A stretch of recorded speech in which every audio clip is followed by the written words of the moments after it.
Ya, selamat siang guys. Ya, saya sekarang ada di lahan nilam. Nanti saya akan membagikan pengalaman soal menanam nilam. Ya, dan yang pertama yang mesti kita bahas sebelum menanam nilam itu adalah lahannya. Lahan yang cocok untuk nilam yaitu lahan terbuka yang disinari matahari secara bagus. Ya, dan ini adalah lahan yang baru habis dipanen. Sudah 3 bulan kemarin habis dipanen dan mulai menanam kembali. Iya, dan juga biasanya saya sarankan kepada teman-teman semua yang baru mau menanam atau yang baru selesai panen itu harus menyisakan sedikit untuk bibit, untuk pengambilan bibit agar tidak repot-repot lagi untuk mencari atau membeli bibit. Ya, dan sini kita akan bahas pertama adalah kita mengambil bibit. Ada teman-teman bertanya soal bagaimana sih bibit yang baik itu. Ya, dan sini saya akan memperlihatkan bibit yang bagus itu adalah bibit yang tidak ada kankernya. Biasanya kita lihat dari batangnya dia sehat seperti ini adalah yang sehat ya. Dan biasanya kita mengambil dengan ukuran kurang lebih 5 cm 5 sampai 8 cm batangnya dari ujung sampai batangnya ya. Dan jika kita mau menanamnya, kita keluarkan daunnya seperti ini. Kita keluarkan daunnya ya, kita keluarkan daunnya seperti ini. Dan kita harus memisahkan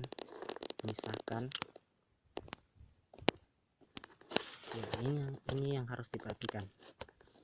Ini harus dipisahkan ininya ya, karena dari sini adalah tumbuhan maksud saya akarnya akan tumbuh ya. Dan cara menanamnya juga saya akan mencoba membahas juga soal menanamnya. Contohnya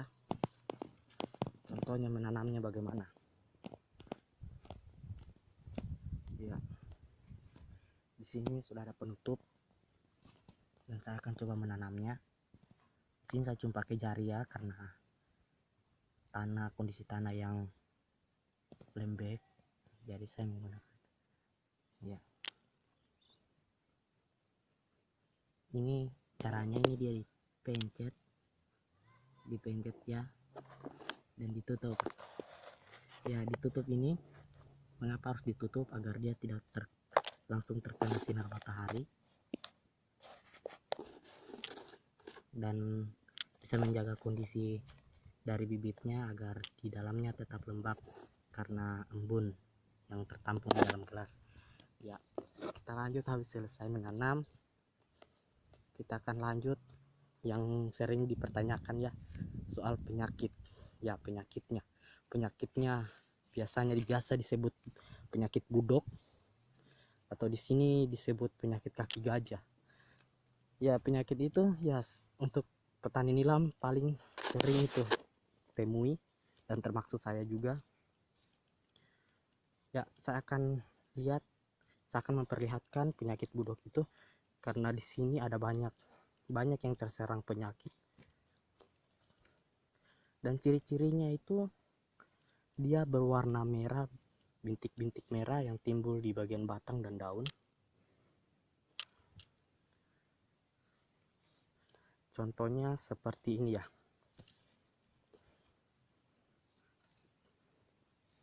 Baiklah, saya akan memperlihatkan tentang penyakitnya di mana ya.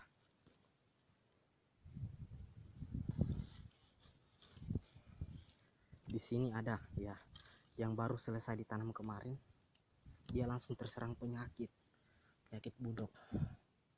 Ya, dia kerdil sendiri dia ya. Dia kerdil sendiri dari teman-temannya yang lain yang tidak terserang penyakit.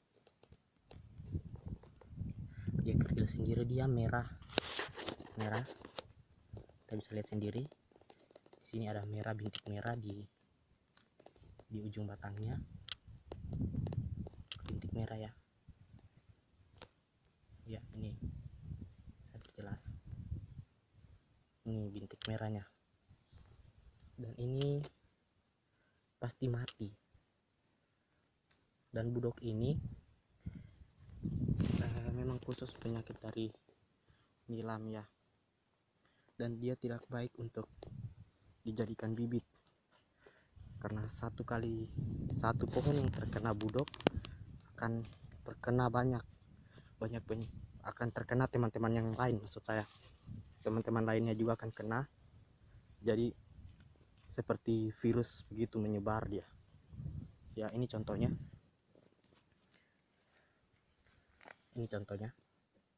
penyakit budok ini ya. Dia kerdil sendiri, dia tidak berkembang bagus ya. Lihat sendiri, seperti inilah penyakit budok. Dan penyakit budok ini tidak mengurangi kualitas minyak, hanya mengurangi kadar minyak. Itu yang perlu kita pahami. Dia mengurangi mengurangi kadar minyak, tapi tidak mengurangi kualitas minyak. Ya, di akhir video ini saya akan memberikan kita informasi soal foto-foto surat yang diedarkan oleh Kementerian Pertanian soal penyakit budok ini dan caranya untuk menghindarinya. Di akhir video ini akan saya kirimkan foto-fotonya ya. Oke guys, sekarang saya sudah membagikan kita cara menanam dan cara memilih bibit dan juga penyakit budok ini ya. Di sini, dan saya juga akan memberikan informasi soal penempatan tumbuhan nilam ya. Di sini saya pakai ukuran 70 30, 70 cm 30 cm. Mengapa saya pilih 30 cm yang biasanya mereka pilih itu 70 atau 100 1 meter banding 100 meter, 1 meter maksud saya 1 meter ya. Itu kenapa saya pilih 30 cm, karena dia cepat menyatu seperti ini yang 30 cm ya. Dia jadi menyatu. Dia kalau sudah menyatu begini perkembangannya sangat baik. Itu menurut pengalaman saya.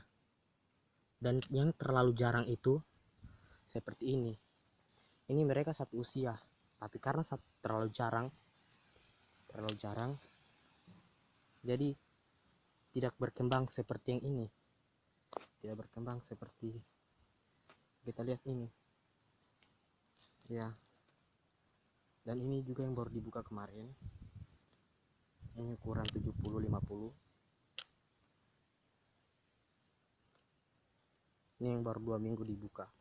Dan di video selanjutnya kita akan bahas soal pemupukan. Jadi untuk teman-teman jangan lupa subscribe di channel ini dan bunyikan lonceng notifikasinya agar kita bisa sharing berbagi pengalaman soal menanam dan pengembangbiakan dari pohon nilam ini ya. Cukup sekian dari video saya. Saya ucapkan terima kasih yang sudah menonton, dan saya akan memberikan informasi soal surat itu ya. Demikian, inilah simbol surat itu.